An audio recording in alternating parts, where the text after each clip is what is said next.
Thank you for the invitation today.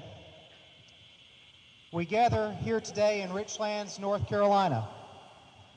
This day, Richlands is peaceful. This day, the people of our community live in freedom. At this very moment, our neighbors are at the grocery store, the bank, our schools. They're not afraid. But friends, we know that the entire world does not share this dream of peace and freedom. And if we have forgotten for a time that this is the case, we need only to remember two things. The first is the reason we are gathered here together today, the memory of 9/11. The second is a little more difficult for other towns and other places. The second memory that jars us to the reality of our world is the thought of our friends and family currently defending this peace and freedom in the far reaches of the earth. It's appropriate that we gather every year to memorialize September 11th, 2001. We human beings need memorials. We've been placing them around for a long time. According to biblical scholar John MacArthur, the book of Joshua within the Holy Bible was most likely written sometime between 1404 and 1385 BC. That makes the historical account I'm about to reference only about 3,400 years old. According to the Bible, God allowed the nation of Israel to miraculously cross the Jordan River on dry land.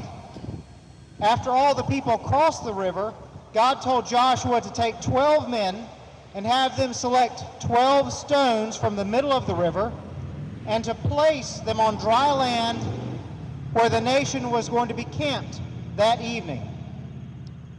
Joshua 4:6 says the following: "Let this be a sign among you, so that when your children ask, 'What do these stones mean to you?'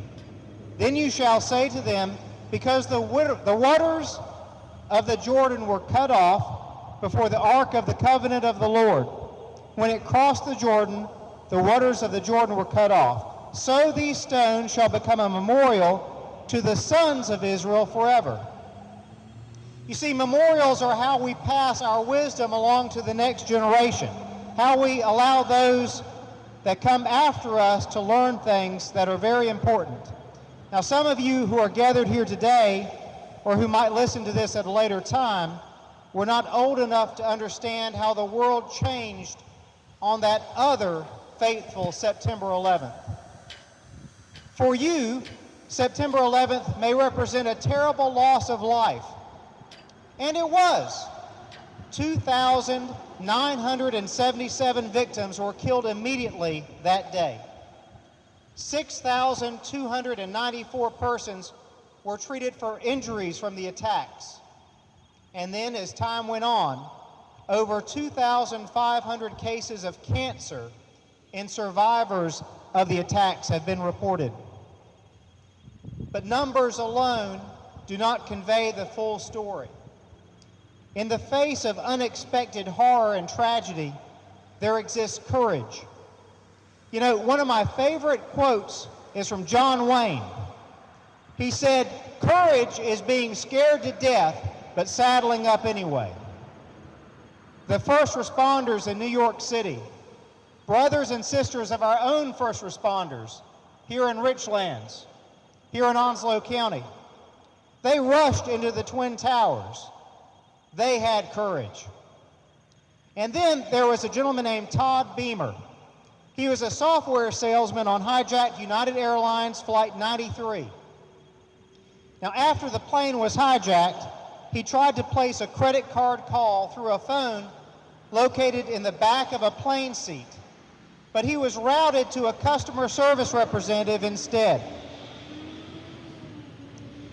That customer service representative passed him on to a supervisor in that company named Lisa Jefferson. Beamer reported on the phone call that one passenger had just been killed, and later that a flight attendant had told him the pilot and co-pilot had been forced from the cockpit and may have been wounded. He was also on the plane, and on the phone rather, when the plane made its turn in a southeasterly direction toward Washington, D.C. Later, he told the operator that some of the plane's passengers were planning to attack the hijackers and take control of the aircraft.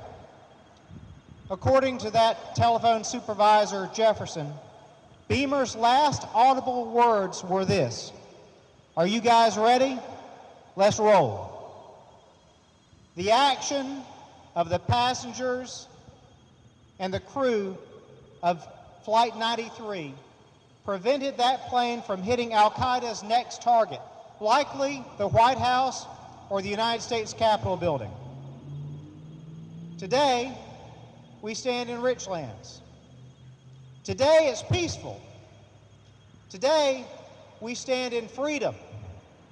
But freedom are precious, and there are those in this world like ISIS who would take that freedom from us.